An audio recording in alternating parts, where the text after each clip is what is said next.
and I don't really know what sort of caused it or what stemmed from it. I think generally I'm not really the best winter person, right? So it's getting colder, summer's over, so that's like an easy excuse to get out of the way, right?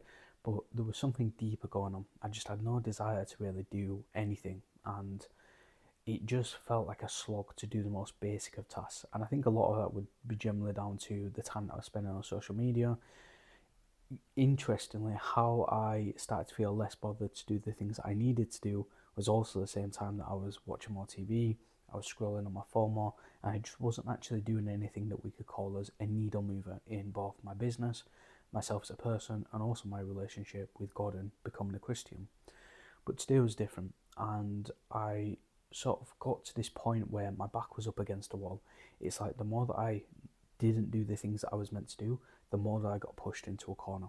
And I feel like today, the pain of staying where I was versus wanting to change and wanting to go further, it sort of like tippled over, and it sort of like did a reversal on itself to the point where I went to the gym today and it just felt right to go and do the workout. It just felt right to do the right thing. It felt right to read my Bible. It felt right to pray.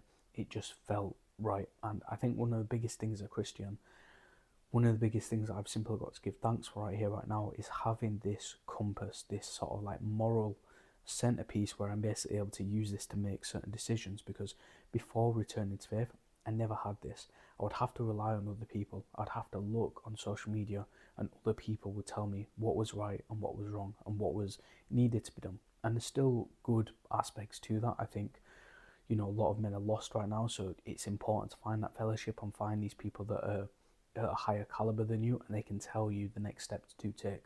But Christianity sort of instilled this working sort of like computer console inside of me where I know to understand what is right and what is wrong, and I base that based off of what pleases the Lord and what doesn't please the Lord. And as I've read the Bible, this thing here, whilst I've got your attention, this will change your life. The Bible. If you're not reading it, read it, and read it very, very wisely. I am not the person that is going to bring you to your faith. I can help perhaps tip that first domino, but it's going to be you that has to take that leap into faith and that leap into letting go and letting God, as it were. And this compass that I've been able to decipher now, it's literally transformed my life, quite literally.